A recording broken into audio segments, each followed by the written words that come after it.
hermanos, que el Señor nos siga bendiciendo. Faltan 5 para las 5.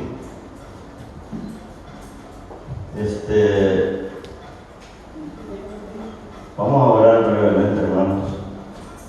Vamos a hablar de un tema que es bien recurrente en las iglesias y yo hablo mucho de ello.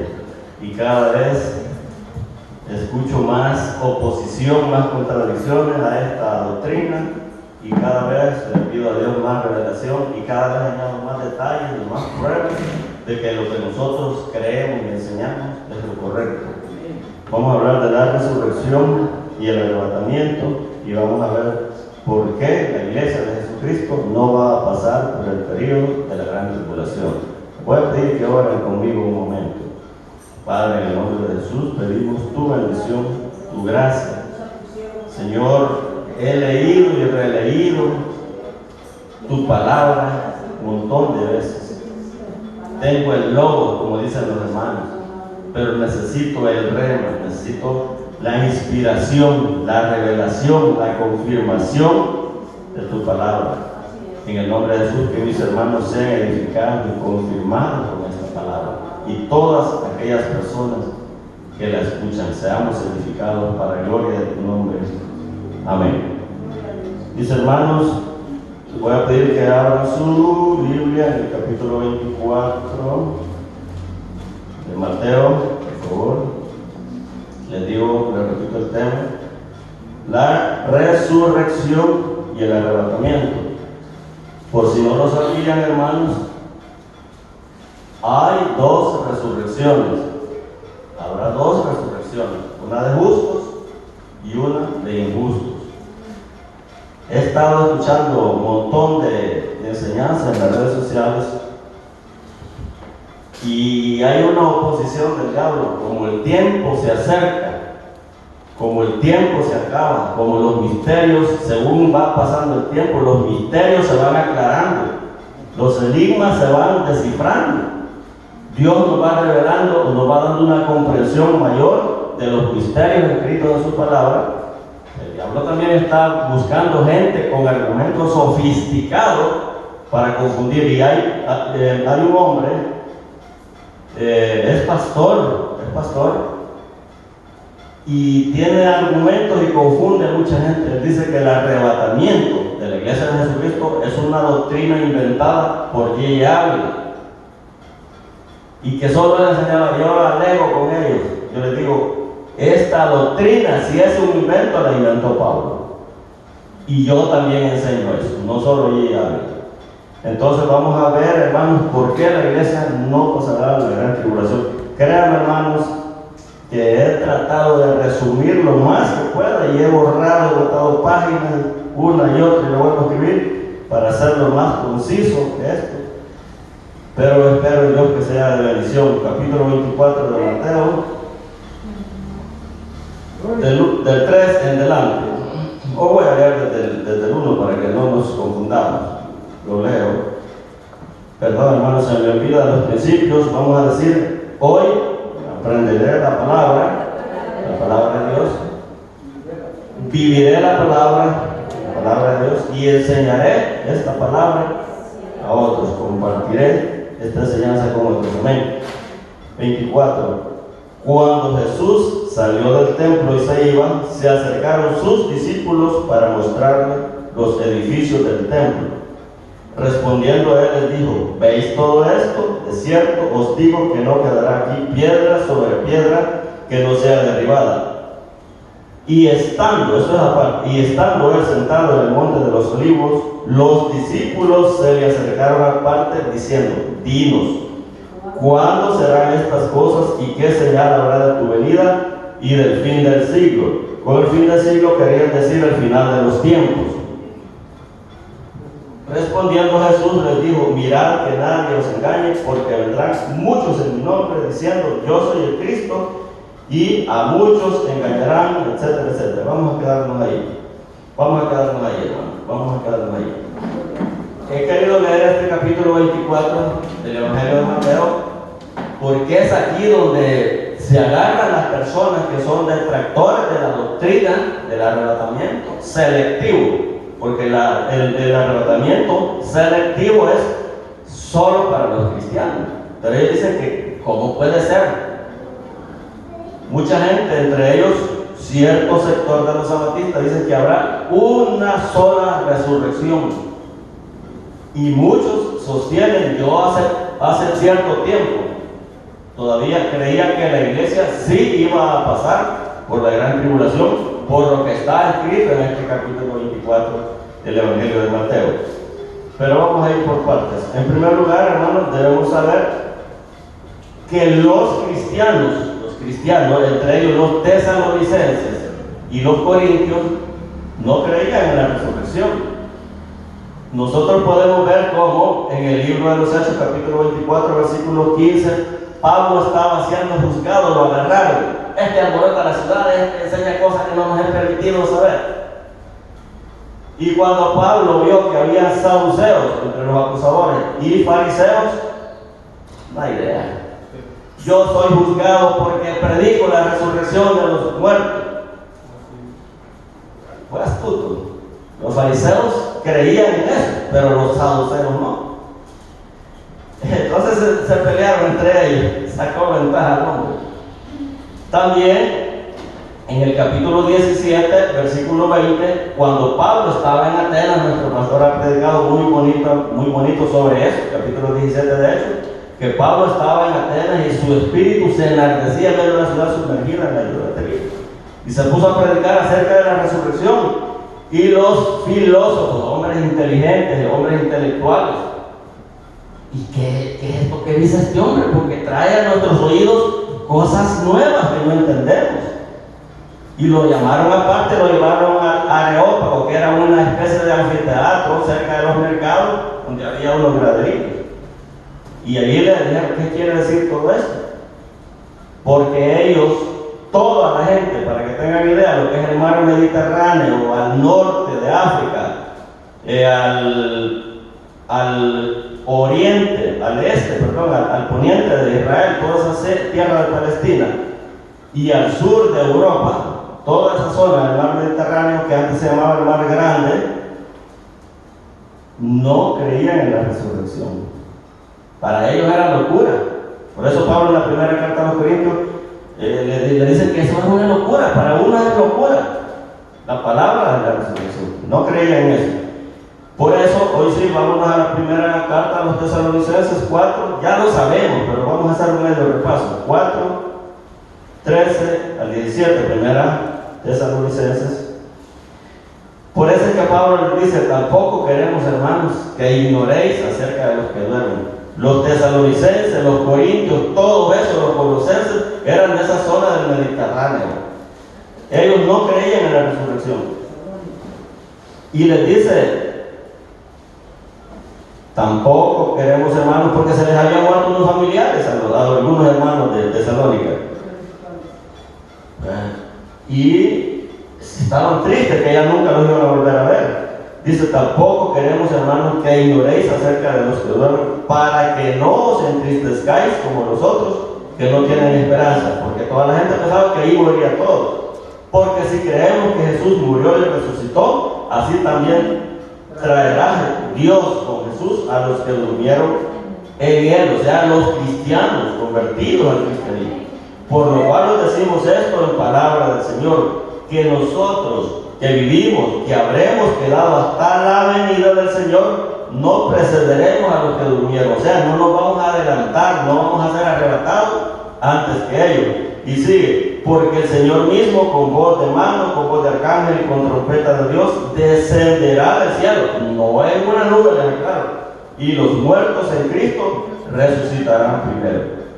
Dice muertos en Cristo, no Caín, no Judas, no Datán, Corea y Abraham, cristianos, gente fiel. Dice, luego nosotros, no dice todos los perversos, todos los pecadores. Está hablando claro, luego nosotros. Aclaro, hermano, que la Escritura se escribió para los cristianos. La carta a los Gálatas no era para los perversos, era para los cristianos de Galacia. Lo de la carta a los Colosenses para los cristianos de Colosa, la carta a los Corintios para los cristianos de Corinto, etc. No era para los inconversos. Por eso dice: luego nosotros, los que vivimos, los que hayamos quedado, seremos arrebatados juntamente con ella en las nubes para recibir al Señor en el aire, y así estaremos siempre con el Señor. Estoy apresurándome porque no me quiero tardar mucho. Vámonos a la primera carta a los Corintios, capítulo 15. Aquí añade otros detalles. Habla del mismo tema, porque aquí hace énfasis también Pablo en la resurrección, porque los corintios tampoco creían en la resurrección. Capítulo 15, de 51 y 52. Aquí le viene hablando de la resurrección. Empieza diciéndole: si la resurrección no existe, tampoco Cristo resucitó. Estamos engañados si nosotros predicamos en eso y esperamos en la resurrección. Si es que no resucitó, somos los más dignos de lástima, porque estamos esperando y nunca va a llegar. Mas ahora Cristo ha resucitado, primicia de los que lo vinieron de ser. Luego, para ya ir concluyendo, le dice 51: he aquí os digo un misterio. No todos, no todos los cristianos dormiremos, o sea, moriremos físicamente, pero todos los cristianos seremos transformados. No está hablando de inconversos. Ellos, aclaro, hermano, por si alguien me escuchó, espero que sí. Todas las personas que mueran con una enfermedad siendo cristianos, ya no van a resucitar así, no vamos a resucitar así. Ustedes van a decir: ¿cómo sería este hombre cuando tenía 20 años? Él no va a conocer. Nadie, ya lo he dicho y lo sigo diciendo, nadie va a tener ningún defecto. Seremos perfectos. Dice que vamos a resucitar. La carta a los Romanos, capítulo 8, 28 en adelante, dice: pero vamos a ser restaurados completamente. Sin embargo, el que muera con úlcera, al infierno va a ir con úlcera. Que es ciego, pobrecito, hermano, pobrecito, a mí me da compasión. Estar ciego y en el infierno, con hambre, con sed, con calor, con frío al mismo tiempo, un ciego, un cojo, alguien con úlcera y lleno de odio para variar. Solamente nosotros, por eso dice: seremos transformados. Nos está hablando a los cristianos, no a cualquiera. Solamente ya con esto debemos entender, hermanos, que el arrebatamiento y la resurrección es primero, se resucita, luego inmediatamente nosotros nos vamos también. Inmediatamente. Solamente con esto es suficiente para que entendamos que esto es algo selectivo, que esto no es para todos los perversos que están en los prostíbulos, en los chupaderos, consumiendo drogas. No es para ellos. Solamente con esto. Muchos hermanos, para que vayamos avanzando, busquen Mateo 24, por favor. Muchos dicen que la iglesia pasará por la tribulación por esto que vamos a leer a continuación. 24, 29.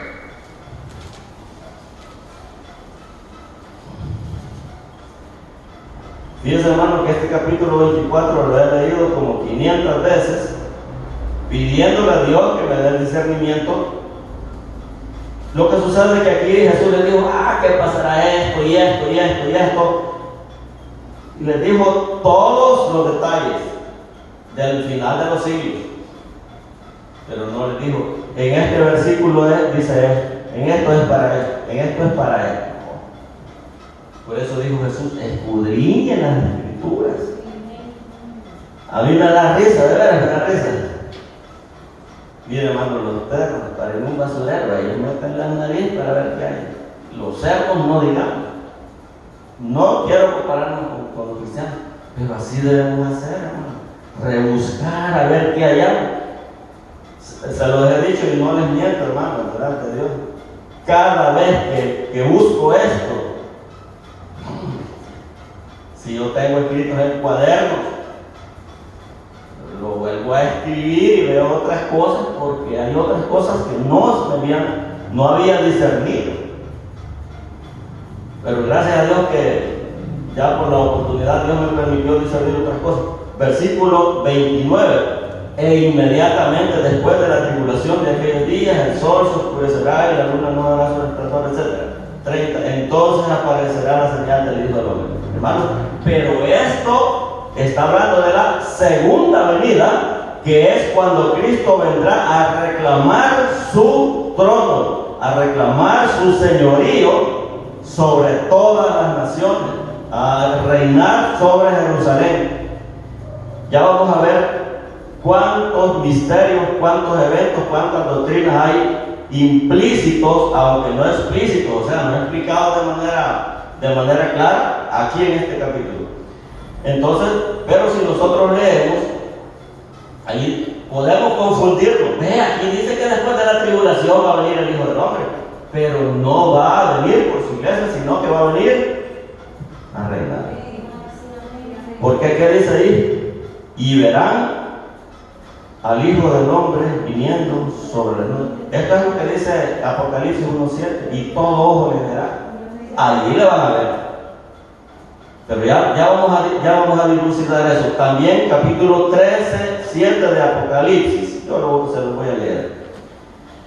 Y ya les voy a explicar por qué. Ya Dios nos va a explicar por qué.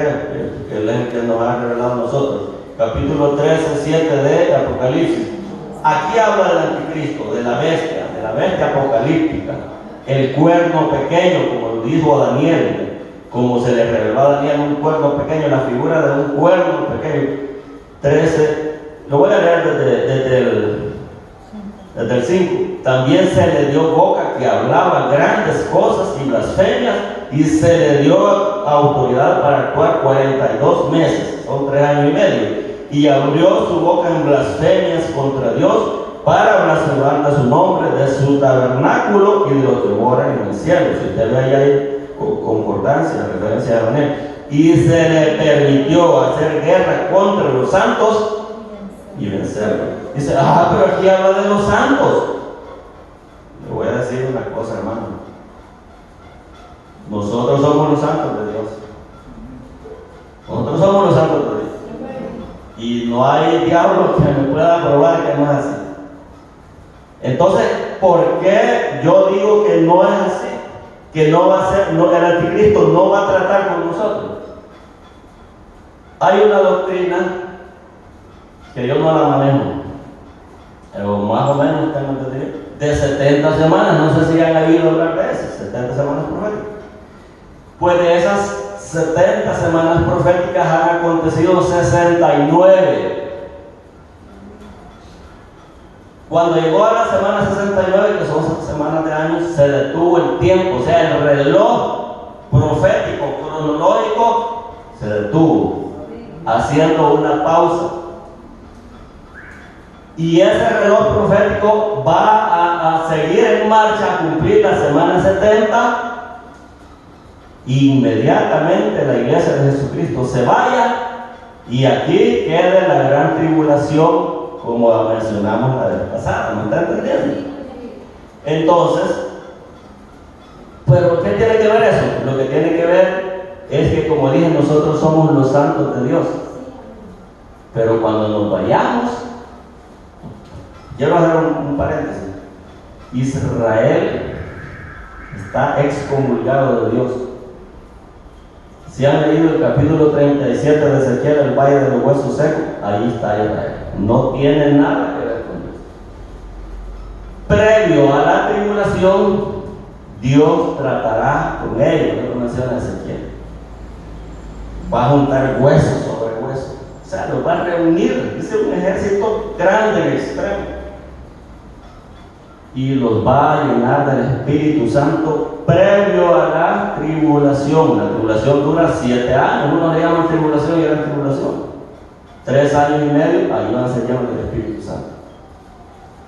Y ahí van a profetizar los 144,000 que no son testigos de Jehová. Son hijos del pueblo santísimo de Dios, Israel. Ahí dice, de la tribu de Judá, de la tribu de Benjamín, claro y pelado, no anda escondiendo. No dice de la tribu de los hijos de Nayib Bukele, no menciona a nadie de El Salvador, ni testigos de Jehová. No menciona. Entonces, hermanos, ellos van a ser llenos del Espíritu Santo y entonces Dios empieza a tratar con ellos. Habremos leído, el pastor ha predicado muy bonito sobre Osea, que la mujer de Osea, Dios la excomulga. Pero dice de la mujer, porque la lleva al desierto, y aquí lo vuelve a decir, la lleva al desierto. Pero dice figurativamente, simbólicamente en la Biblia, una mujer simboliza una nación o un país. O una religión, como el capítulo 17, que es la Iglesia Católica, una ramera. Entonces, pero en determinado momento dice esta mujer, qué mal me voy a volver a mi primer esposo, a Jehová. Dios la vuelve a recibir con amor. Y en este periodo, Dios ya se llevó a la iglesia. Sigue girando el reloj cronológico. Y los santos de Dios vuelven a ser los judíos. Entonces, contra ellos es que va a pelear el anticristo. No es contra nosotros. Nosotros ya no estamos aquí. Vamos a comprobarlo. Daniel 7, por favor.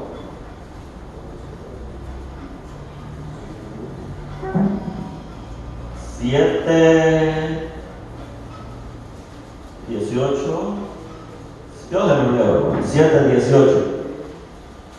Aquí habla de los imperios mundiales que van a haber. Y le voy a leer desde el 16. Me acerqué a uno de los que asistían, Ángel, y le pregunté la verdad acerca de todo esto, y me habló y me hizo conocer la interpretación de estas cosas. Estas 4 grandes bestias son 4 reyes que se levantarán en la tierra. No son 4 reyes así, una persona. Son 4 reinos, 4 potencias mundiales, 4 formas de gobierno. Pero mire, después de que pasen esos reinos, como ya sabemos, Babilonia, Media, Persia, el segundo, Grecia, el tercero, Roma, el cuarto, después una secuela de todos esos imperios, pero después recibirán el reino los santos del Altísimo y poseerán el reino hasta el siglo, eternamente y para siempre. Aquí podemos ver el concepto que ellos tenían, hasta el siglo, como dice, para siempre. No entendían la eternidad. Pero no nos quedemos ahí. Vámonos al versículo también 21. Y veía yo que este cuerno, lo mencionamos, era un cuerno que brotó de entre otros cuernos de esa vez. Y veía yo que este cuerno hacía guerra contra los santos y los vencía. Todavía más, versículo 22. Dice, hasta que vino el anciano de días y se le dio el juicio a los santos del Altísimo. Todavía hay otro versículo, 25. Y hablará palabras contra el Altísimo y a los santos del Altísimo quebrantará. ¿Me están entendiendo que nos estamos refiriendo al anticristo que pelea contra los santos? Bien, el último, 27. Y que el reino y dominio y la majestad de los reinos debajo de todo el cielo sea dado al pueblo. Aquí habla de pueblo, fíjense, específico, una nación, al pueblo de los santos del Altísimo. Le voy a explicar, hermanos, por qué, para confirmar que aquí se refiere a Israel. Daniel, aquí varios hemos estudiado un poquito, fue un profeta cuyo ministerio fue 500, por lo menos lo que se sabe de su profecía, del año 500, por lo menos la cautividad del 539 a 587 a.C. Han pasado más de 2500 años. ¿Qué quiere decir esto? Que Daniel jamás, de los jamases, nunca había dicho así, jamás de los jamases, iba concebir en su cabeza que hubiera otro pueblo a quien Dios le llamara mi pueblo santo. De manera que no existe la más mínima posibilidad de que Daniel estuviera pensando en nosotros, los santos del Altísimo, los cristianos. No se imaginaban, no había posibilidad. Se está refiriendo a su pueblo Israel.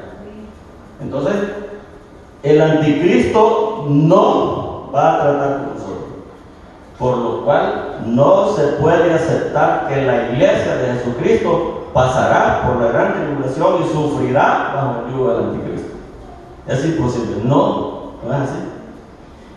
Entonces ya vimos que en el capítulo 24, 29 de Mateo dice inmediatamente después de la tribulación. Sí, así dice. Que vendrá con las nubes del cielo, sí. Pero no se refiere. Ahora vamos a ver las 5, por decirlo así, doctrinas que hay ahí en ese capítulo. Vamos a ver 5 eventos.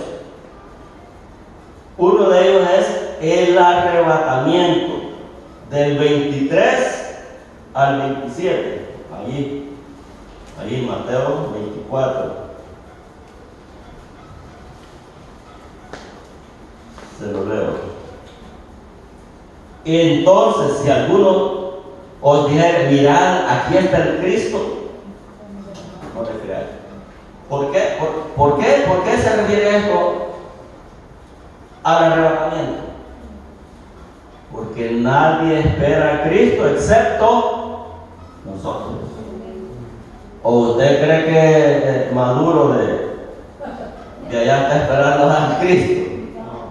¿Usted cree que Daniel Ortega lo está esperando? Si lo que estamos esperando a Cristo somos nosotros. ¿A quién le conviene engañar al diablo? A ellos, si ellos están engañados. Le conviene engañarnos a nosotros, que lo esperamos. Por eso dijo Jesús, entonces si alguien le dice, allá está el Cristo, no vayan. O allá viene, está en los aposentos, está en el Hotel Sierra, no vayan. Yo fui por la misericordia de Dios, salí de ahí, de una secta ocultista llamada Gnosis. Y en una ocasión se conmemoraba, según ellos, el 5000 aniversario de la venida de Krishna, el dios de los hindúes, a la tierra.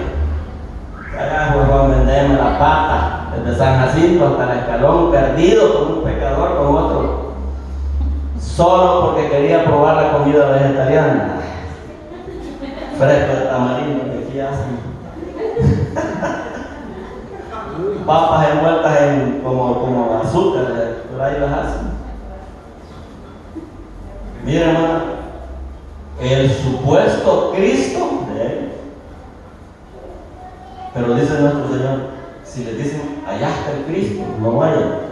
23, 24. Porque se levantarán falsos cristos y falsos profetas y harán grandes señales y prodigios de tal manera que engañarán, si fuera posible.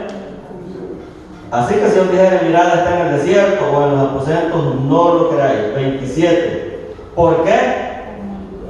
Porque como un relámpago que sale del oriente y se muestra hasta el occidente, la venida del hombre por su iglesia.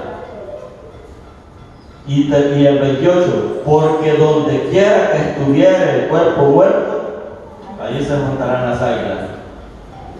Ayer que venía a trabajar ya tarde, muy cansado ahí por el puente, todo sucio, yo siempre ando. Me dice mi hijo, ya está un sopilote, me quebraba. Oh, bicho, travieso, me lo quería bajar con una piedra, pero no había ni una. Lo que les quiero decir que no vi qué es lo que andaba buscando, pero definitivamente algo estaba ahí. Por gusto no bajan son. Entonces, tienen un olfato estas aves de estos carroñeros, que ahí seguían, pues, en el aire captan el olor y se van. Y dice nuestro Señor, también las águilas, por cierto, donde estuviera el cuerpo muerto, queriendo decir que donde quiera que Él esté, ahí vamos a ser atraídos por Él. Él no nos tiene que decir la hora, ni el día, ni el lugar. Recuérdense que Él es el que bautiza con Espíritu Santo y fuego, y nosotros somos sellados, mínimo, sellados o llenos, como debe ser, el Espíritu Santo. Y Él nos va a llevar hacia Él, donde sea que esté. No necesitamos que lo digan. ¿Me entienden? Entonces ya vimos que a esto se refiere estos versículos con el arrebatamiento selectivo. Solo los que tengan el Espíritu Santo, solo los que sean. En el capítulo 5, 24 del Evangelio de Juan dice que los que creen en Él, ¿verdad?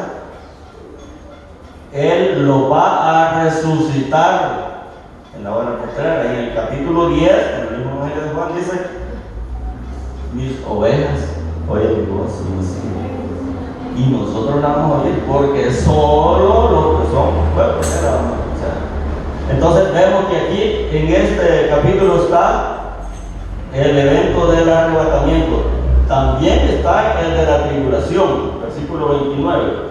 E inmediatamente después de la tribulación de aquellos días, etcétera, etcétera. También está el de la segunda venida, el 29 y 30. Entonces aparecerá la señal del Hijo del Hombre. Ahí, mire hermano, todas estas son doctrinas y son eventos implícitos aquí en este capítulo, aunque no de manera bien explicada. También está la abominación desoladora en el versículo 15. Por eso, hermano, es que les habla a estas personas, les habla como judíos, no les habla como cristianos. Porque le preguntaron cuando se fue, capítulo 1, versículo 1 de Hechos, dice que una nube. Y le dijeron: Señor, ¿restaurarás el reino de Israel en este tiempo? A ustedes no les toca eso, saber eso. Ustedes ni me pregunten, eso solo el Padre, a Él le compete. Pero van a recibir poder y testifiquen, eso es lo que les conviene hacer. Sin embargo, cuando se fue, dice que se les aparecieron unos ángeles. ¿Y es donde salieron? Varones galileos que estaban mirando al cielo. Este mismo Jesús que ha sido llevado de ustedes, así mismo vendrá como una nube. ¿De qué? En una nube. Allá lo dice en Apocalipsis 1:7. He aquí que viene con las nubes del cielo. Todos lo van a ver, todos quieren, todos los que estén en ese momento. Por eso, mire hermano, cuando se dé la abominación desoladora, cuando se dé la tribulación, todos estos eventos, digo yo, supóngase que yo me hubiera quedado en la tribulación. Ay, afligido, tienen que volar la cabecita. Porque ese va a ser el precio para los cristianos que se queden y para todo aquel que quiera ser salvo. Se quedan.